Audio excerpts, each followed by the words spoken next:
¿Nunca se pusieron a pensar por qué siempre hay thrillers en las carteleras? O dicho de otra forma, ¿por qué a nuestra cultura le fascina tanto las historias de terror? La razón detrás de todo esto es que quizás pocas cosas son más humanas que el miedo. Y de eso mismo quería hablar hoy, de lo que verdaderamente nos hace temblar, del miedo en la vida real.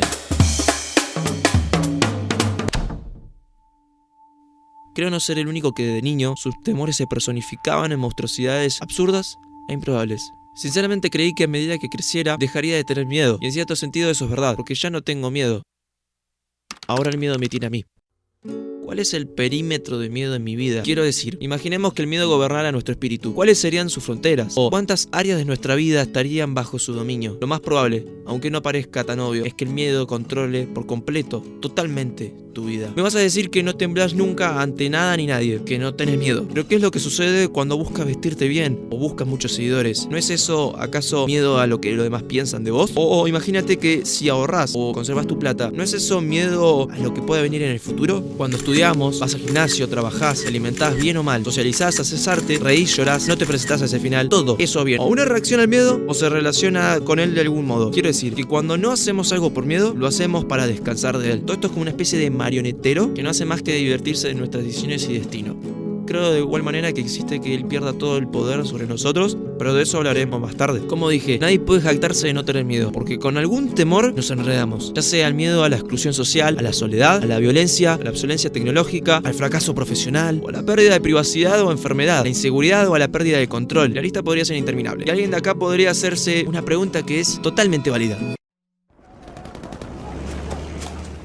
En la década de 1940, las armas atómicas de Hiroshima y Nagasaki mostraron el poder destructivo, provocando un miedo visceral al apocalipsis, que no hizo más que acelerar la carrera armamentística, con superpotencias como Estados Unidos y la Unión Soviética, multiplicando sus armamentos nucleares, como si estuvieran haciendo pan casero. Los ejemplos históricos no escasean, son tantos que el video podría durar horas. Esto lo digo respecto a quienes podrían decir, hey, el miedo es algo natural, y está bien responder a él, porque es un instinto de supervivencia, y nos lleva a la seguridad. Ok, esta información tiene dos partes, con una con la que estoy de acuerdo y con la otra que no. Primero, coincido con que el miedo es natural y no es algo que podamos ignorar, no es algo malo en sí mismo. Lo que estoy en contra es la admisión de que tenemos que dejar llevarnos por él. De vuelta, el miedo no es malo, sino cómo respondemos a él. A veces tomamos decisiones que no son ni de cerca las mejores, ni las más inteligentes, pero son las que el miedo a gritos nos dice que debemos tomar. Por ejemplo, ese consumismo compulsivo. Con ejemplos grotescos, nos resulta tan fácil responder diciendo que no, pero en los detalles del día a día, la respuesta no parece tan obvia.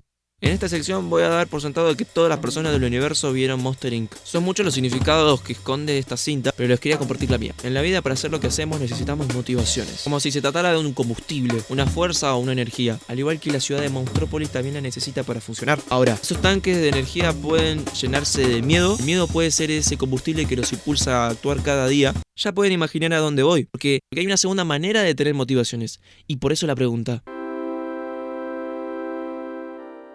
Me encontré por internet a muchos que aparentan darle una solución a todo esto, pero no hace más que dejarle de tener miedo a algo y te dicen que le tengas miedo a esto otro. No sé, dicen algo así como, no tengas miedo a lo que piensan los otros de vos, mejor preocúpate por tu futuro. O en otras palabras, ten miedo del porvenir. ¿Se dan cuenta de que nada de esto es superador? Por eso quería contarles mi experiencia y de cómo pude despegarme de mis temores. Pero primero, necesito que te quites de todo prejuicio y no pierdas la oportunidad de hallar un tesoro por lo que quizás te enseñaron en tu casa o en la escuela. Yo te quería hablar de Dios, y no estoy acá para discutir de su existencia. Si no crees en Dios, podés mirarte este otro video. Yo quería hablar de lo que significó Él en mi vida, porque no hablo de una religión o una cuestión de seguir reglas, sino de conocer a una persona, la persona de Jesús. En mi vida, como todo el mundo, tomé muchas decisiones por miedo, decisiones apresuradamente, decisiones que muchas veces me alejaron de lo que verdaderamente soy, y alejarme de Dios. Cuando Dios lo creó todo, y nos creó, lo hizo con un propósito, para que estemos en Dios. Pero nosotros pecamos, vos y yo hicimos cosas malas, tomamos decisiones equivocadas, decisiones a partir del miedo, que nos terminan separando de Dios, y nos llevan a la muerte eterna. En la Biblia dice que después de que el hombre comió del fruto, le dijo a Dios, oí tu voz en el huerto, tuve miedo, pues estoy desnudo, por eso me escondí. Al alejarse de Dios, el hombre y la mujer sintieron tres cosas: miedo, desnudez y vergüenza. Me hace pensar que las personas, por querer controlar su vida y darle la espalda a Dios, solo terminan siendo aún más vulnerables. Pensaba, el hombre se escondió, pero Dios no lo hizo, sino que decidió hacerse hombre en la persona de Jesús y tomar el lugar de muerte que merecíamos, agarrando toda nuestra vergüenza y temores, clavándolas en la cruz. Lo hizo porque nos amaba, para que podamos acercarnos a Él, para que no recibamos el castigo del pecado y no tengamos más miedo. Así es, la Biblia dice, en el amor no hay temor, sino que el perfecto amor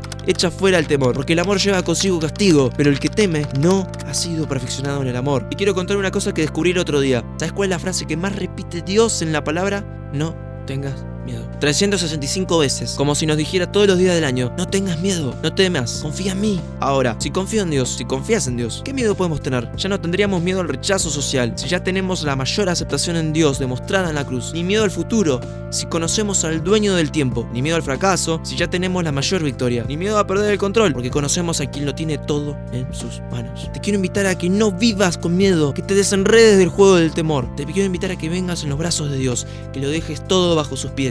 Él de seguro te va a perdonar y te va a quitar de todos esos miedos que te aplastan. Recordá, el amor echa fuera el temor.